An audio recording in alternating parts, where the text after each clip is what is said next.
Hey, what's going on, guys? It's Dimitri Johnson, and you're listening to MMALatestNews.com. It's time to roll, baby.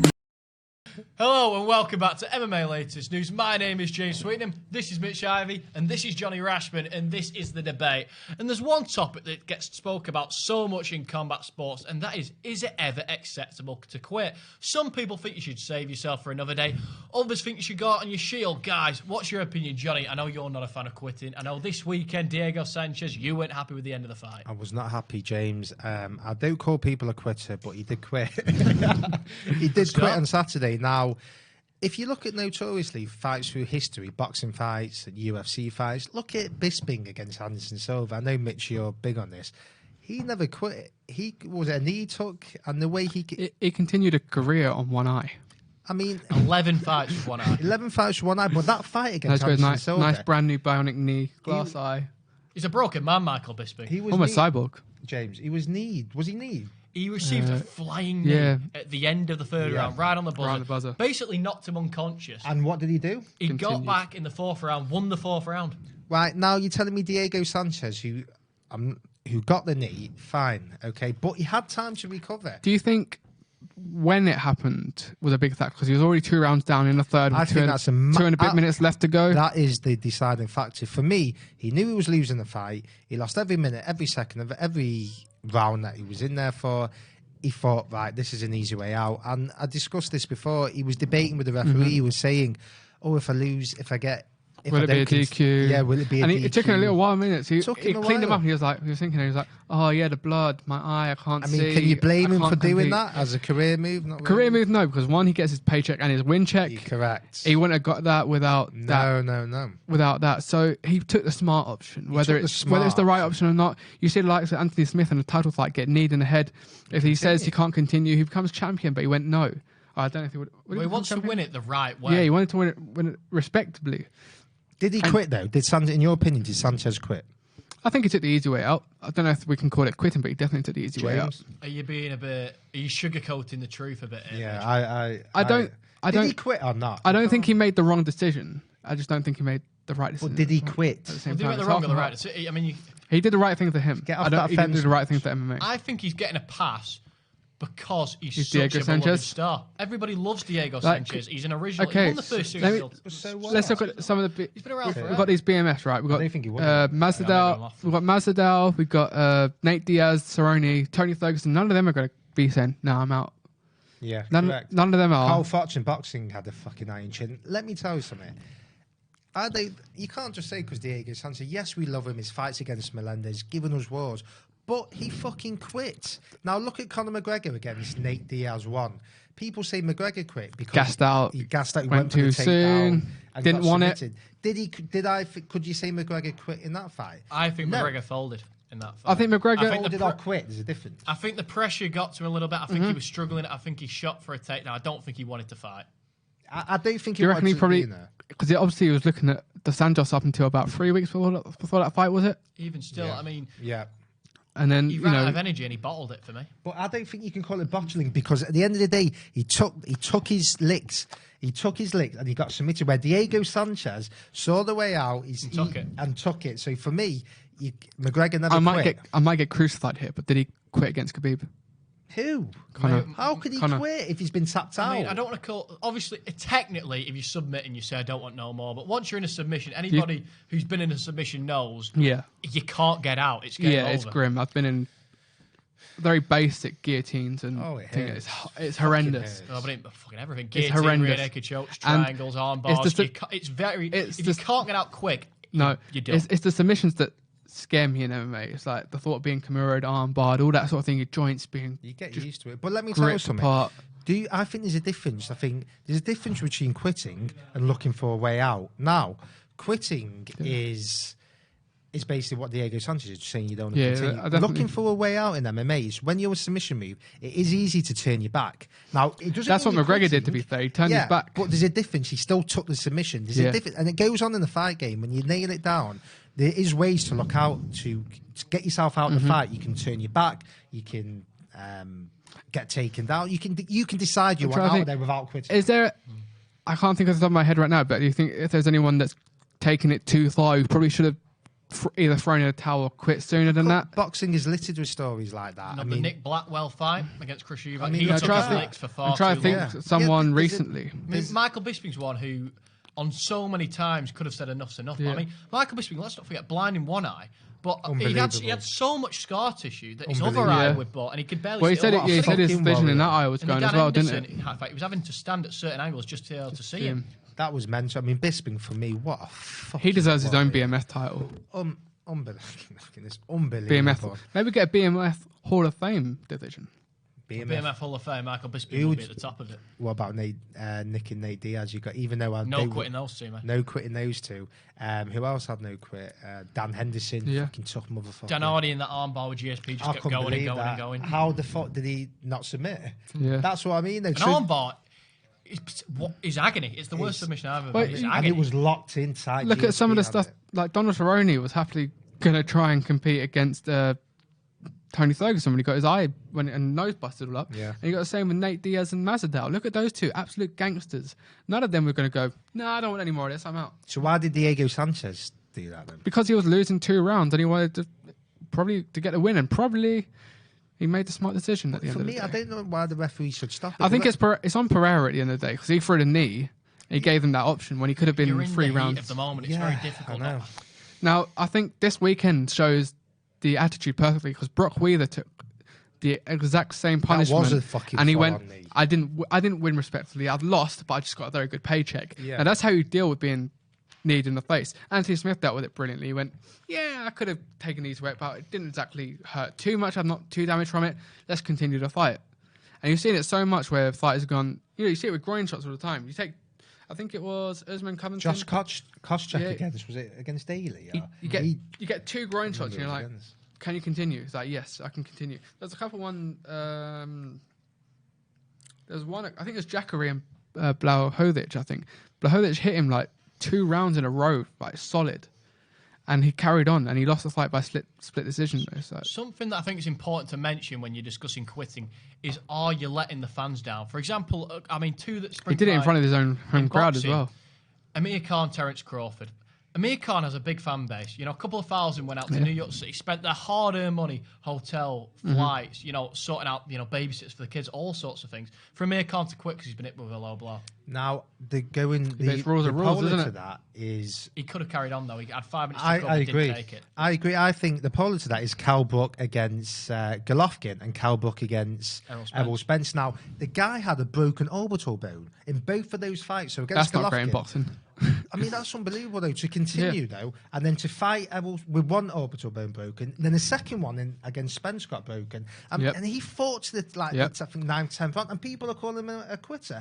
Absolutely no way. But Amir Khan, I love Amir Khan, but people are going to watch you fight. People are spending their hard-earned money, and for me, he looked for a way out. He got low-blowed, and he quit. I don't care what anyone says. And then you look on the flip side, where in the build-up of fights, like Conor McGregor, he's torn his ACL and he's continued to fight. He steps in there and he wins the fight unanimous decision. Holloway, he had the ACL. Macy Barber, she tore her ACL in the first round against Roxanne Modafferi, continued to fight. There's something. You're a fighter, and now this is probably bad to say, but there's sort of aura that you're very tough, you're very durable, and when times are tough, you go through them. Now, obviously, different fighters take that in different aspects. Yeah, I mean, a quit never goes down well with the crowd. No. I mean, you discussed the Kell Brook one, and obviously carrying on with the broken Bisping's book is Quitters Never Win, and he hit that pinnacle of the career. But, I mean, Kell Brook, Bisping. Going back to my point quickly, it goes down horrifically with the crowd. I remember when he quit at Bramall Lane, it went down badly. No, that's not great in Sheffield, is it? That's not happening. No, James, whether you agree with whether he... How can you say he quit? Because he took a knee and gave up. But let me tell you something. When you're fighting, I agree with you about the fans aspect, and you can't let the fans down. But you've got to realise these guys are putting their lives on the lives. So it's easy for us to say they're quitting. Now, I have to look at it in context. When you look at Kell Brook, that fight, how can he quit? He's got a broken orbital bone. He's got a fucking cut on his left side. He's taking hellacious punches. He's still making it competitive. That is not quitting. There's a difference between trying to save your life and trying to save further damage in life than Amir Khan taking an easy way out of Diego Sanchez. Those two are 1,000,000% completely different. Amir Khan quit over borderline nothing. Kell Brook had gone for a broken orbital bone and was taking a lot of shots on it. But he didn't quit. Which begs the question, at what point do you call it a day? Because Kell Brook could have carried on He returned, if he hasn't he? wanted to. He hasn't retired yet. He took a knee and decided that he How didn't can want you any say more. that though, James? Because he took a knee and decided he didn't Yeah. want to But get up. he's took got the a tank broken out. orbital Well, this bone. is my point. At what point do you value your health above Yeah. being I a think- warrior? Well, you have to put that. I you think have that- to Kell put Brook that- now knows for the rest that's of his career important. he's going to get called a quitter. Well, look at That's a Bisping. fact. Look at Bisping with his injuries now. He still gets that stick to this day. But you've got to realise these are human beings Yeah. with families, right? Well, you're And I'm not disagreeing with you. As much as we love them and they're superheroes to us, they shouldn't have to feel that they have to put their life on the line for us. It's not Rome in this Yeah, and- 100 years yeah. ago. It shouldn't work. Combat's what they're there to give us entertainment. They shouldn't have to feel that they've got two broken. They're calling someone. You're calling someone a quitter because he's got two broken orbital bones. And Yeah. you can't. Do you know how hard that pain is? The sensation of that pain. I'm going to try it on you. A broken never orbital tried- bone it's a bad one. essentially gives you triple vision in one of your Yeah, eyes. close It's your very eye. hard to See it. Close your eyes. It's meant to be one of the worst pains. I've read up on it, and an orbital bone is like it's a stinging sensation. So could you imagine you're in that ring, you're taking punches left, right, and he didn't just look for a way out like Sanchez did calmly after a few rounds and debating with the referee. He couldn't fucking talk. He couldn't do this. He couldn't, and he's going to have problems in later life. So when you say Kell Brook quit, I 100% disagree. When you say Amir Khan quit, I agree with you. Yeah. I think there's a difference between quitting and Looking for a way protecting out. yourself. Well, this is where you have to is draw it. in the line This is between the quitting debate. yourself or whether quitting is acceptable in the case of, say, a Kell Brook. Because on if you look at it technically black and white, what he did was take a knee and decide he didn't want him more. But he's potentially He's saved taken a lot of himself from damage. a lifelong injury. Yeah. Now you bring somebody else to the equation who suffered from the exact same injury. Paulie Malignaggi against Miguel Cotto got absolutely battered. He had a broken orbital bottle, but he made the distance. And then he went into bare knuckle fighting. Yeah. That's quite So quite does Paulie a Malignaggi, way in, isn't it? therefore, have more heart and deserve more respect than Kell Brook? No, why can you say that? Because he made the distance and Kell Brook didn't. But Or you- is Kell Brook clever for potentially saving his career? But you're saying is Kell Brook clever? Like if he's in the heat of battle and he can't see and he's taking that much fucking punishment, he's not thinking in his mind, should I quit? And he can't fucking there is continue. there is a big question now where coaches have to draw a line. Like you look at David Hay against Bellew in the second one, was it? Or first one where they threw the towel in? Yeah, the Because first one, he correct tore. Did he decision. tear his Achilles? Tore his Achilles, and then it was gone really in the So second fight. there's a difference between looking after your fighter and someone saying, "Yeah, I just don't want this anymore. I'm out." Yeah, I agree. Now that I was debating this with Panikos Youssef, who owns All Powers Gym, and Matt Inman. They were telling me about gym wars, about how sparring back in the day used to just be fucking Just fights. Now they're trying to limit it. Like some fighters don't even spar now. But to be fair, I think Tony Ferguson stopped sparring now. Yeah, there's a reason for that. So it's to preserve their bodies, preserve their career, because you can take so much damage. If you're talking about Kell Brook, you're forgetting about the damage you're taking in sparring. You're forgetting all the damage you're taking in his career. You're taking all that away from it, James. So you've got to factor in all these things. Now, what Panikos was saying is that with his fighters, yes, they don't want them having fucking wars, but you have to simulate a Okay, fight. let me give you this: Robbie Lawler versus McDonald. He cuts his lip. He could have said, "Yeah, I don't want any more." And he carried on. Yeah, he carried on. And now they have this sort of And that's hard one- man that's persona one of the that best will survive fights forever, which is and one of the interesting, best moments of all because Kell time. Brook against Golovkin was praised so much for his heart. He was, yeah. And his stock, despite a loss, Mm-hmm. his stock rose. course Against he Errol did. Spence, he was called a quitter, and his stock dropped. And he's never quite reached superstardom since. But he's had two broken orbital Yeah. bones. It's not Yeah, for but that's the difference. In the Golovkin fight, he was praised, wasn't he? In the Spence because fight, he went up in weight. Didn't and in Usman the go in? Spence fight, he was criticised because of the way the fight finished. Didn't Usman go into Woodley fight with a broken foot? Wasn't that the Every rumor? fighter goes in with some injury. Yeah, You never can't, have you can't do it. because of the demand on your body. You're going to have an injury. You're fighting or training 5-6 days a week, Yeah, it's just for 4 or me, 5 hours a day. It is an interesting debate because did the fighter quit or were they looking for a way out? You can debate it either way. It's Yeah. hard to say, but I think you have to factor in circumstances. But for me, Diego Sanchez quit on Saturday night. Well, did you hear him in the build-up of the fight? He was like, "If Pereira doesn't make weight, the fight's not on. I don't care. You like I he didn't don't want to be care. there. Because I'll take my paycheck and I go." I mean, it was But embarrassing. Sanchez has come under a lot of heat with him and his trainer, because his trainer doesn't seem like he's got the best interests of Sanchez at heart. No, he shouldn't be That fighting. he's like this spiritual guru type of person. I don't know if you've seen the video of him training this guy. It doesn't, there's a whole thing of fake martial arts out there, isn't there? And it looks like there's probably some aura of that. Now, Sanchez is from New Mexico. California has quite a state next to it, or near it at least, has that sort of hippie, sort of quite spiritual nature of it. And I think that's what Diego Sanchez has brought in. Now, he used to fight at featherweight, didn't he? He did fight at welterweight. So he's done a lot of weight cuts. He's taken a lot of damage. Now, whether He's too you got to small look for at his it. head trauma. You got to look at his head Oh, he's traumas. You taking got to look damage. at where he is mentally. You look at the likes of BJ Penn, who's all sorts of troubles right now. Now, Don't Sanchez fight, isn't though. that personality-wise. But then someone needs to be looking but after it needs to be him. something more mentally. Someone needs to be saying to him now. Trainers should be looking. Trainers should be Yeah, looking and after the I don't fighter. think Sanchez's trainer is looking after No, him. he's not looking after He's him. probably getting a good paycheck through the camp, and But the probably not problem doing is- much work. But the problem is, though, this is another debate. Like, some fighters need to be Yeah. in training camp, or they'll go off the rails. You know, BJ Penn is Connor's a a prime great. example. Connor's a great. Connor, you need to example be of in that. that moment. Some fighters, once they lose that discipline, then they go fucking off the rails. They're sniffing lines of coke, they're drinking, whatever. Yeah, I They're don't- doing whatever they're doing. I can't think of any fighters who do that at the moment. There's a few, but it begs the question. Most of them are champions. You should always have a brave fighter, but is it ever okay to have a brave corner? Because No, they're not the no, ones no. taking the punishment, No. are they? No, You're I think the corner has more on the fighter. I mean, I've seen, for example, What's some coaches that? like I think the corner probably. The corner shouldn't be brave. There's a saying in boxing, that's why you just said it. Never have a brave corner. Have a brave fighter. Your corner's not there for you to be brave. Your corner should be pulling you out when you're taking damage, because Yeah. it's like I said Yeah, before, it's so that's what I easy. mean. I think the corner should have my best interests at heart. Yes, Because correct. as a fighter, you're always going to say, yeah, I can continue. I can do another 5 minutes. When really you've probably taken the 5 or 6 head kicks, and you're taking concussion after concussion in about 10-minute fight. So it is up to the corner to go, yeah, we're taking the fighter out there now. Yeah, there's two coaches that I just want to talk about. One in boxing, one in MMA. Yeah. The one in boxing I'm going to mention first. He's a martial arts trainer, but a big boxing trainer. He's Glenn Rushton, Australian fella, trains Jeff Horn. And Jeff Horn has been through war after war after Yep. war. In the Terence Crawford fight, he was absolutely outclassed, had lost every single second of 9 rounds, and Rushton just wouldn't pull him out. He let Jeff go and go and go. Jeff Horn's That's a when you very get brave death. fighter. That's He when you showed get it death in the the fight game. But in the Pacquiao fight, he'd won rounds before to show that maybe he could carry on, maybe he could find a way to win. In the Crawford fight, he was never going to win it. So what is the point in letting Jeff Horn carry on? You shouldn't. No, you can't be taking. It's not Jeff will never ever quit. Boxing's worse It's for it up- as well, because you're only head taking trauma. you're taking so much more to It's the up to face. Glenn to throw the towel the in head. and save his man. Yeah. Now another trainer I want to talk about is Jason Perillo.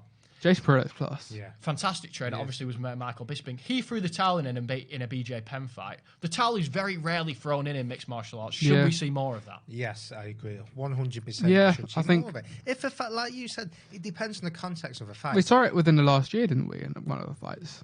But it's a very rare occurrence. It's a rare It should be- occurrence. if it's like Diego Sanchez and you are losing that fight and you're not in a title contender, pull him out. If it's like hinging, like the McGregor Khabib, it's hinging on a title fighter, one of the biggest fights of all time, and the fight's up and down, then fine, I can understand that. But if your fighter is not going to win the fight and he's taking damage, take your fucking fighter out, save him. They're saving their own egos, really, because I remember Raquel Pennington And when they're she probably- fought Amanda Nunes. Yeah. She said that she wanted to quit, and her corner said, "No, you're going back Yeah, you're out going back there." out there, you'll That be is just fine. for your ego, because Pennington's not going to win that fight. That's not okay, because that's not not okay, because if you've already lost in the cage, then it doesn't matter. If you've lost at any point up in that fight and you're mentally once you checked out, it's time to go. Yeah, I agree. It's time to go. It's an interesting debate. But like I say, fighters are superheroes to us, so I They don't are. like to call fighters quitters because it's easy for us. But to go back to the start, Diego Sanchez quit. So yeah, there's so many names here of fighters we've discussed. People who've carried on, people who've stopped, people who potentially stopped for the right reasons. It's a debate that's going to run on and on and on. But let's face it, the ones that captivate us, rightly or wrongly, are the ones that put their lives on the line. Yeah, More and go the regularly. distance. Robbie Lawler, that's a mental image. Bisping versus Silva. Tyson Fury, Yeah. etc. These big names. These that people have that just carried on. rise up and Vanderlei continue. Silva took damage and damage and damage. Yeah, even Serious Miocic against damage. DC in the rematch, somewhat. He didn't. He got hurt in that first round, and he could have easily said that I've had enough of this. I mean, because it's interesting because you can see. I remember Pat Barry fought. Who did he fight where he was losing? It might have been Czech Congo. I don't know. It might have been. There is a before your ridiculous. I know. time. It was what like I you're think it was talking Pat Barry against Czech Congo, and he was getting hammered. He was knocked down. He was getting fucked up, and then he came out with a ridiculous knockout, like just against the play. Like you were like, what the fuck? So then in that context, You let he won the people carry fight. on. You let people carry on. It's So difficult. It's difficult. By the way, it's a debate that's going to rage on and on. Anyway, I've been James Sweetenham, Johnny Rashman, Mitch Ivey. Fantastic video. We've got so much coming up this week. Tune in for Johnny's memories. We'll have tap-outs coming up soon. Watch alongs for the Israel Adesanya fight. It's all going on MMA Latest News. We'll see you next time.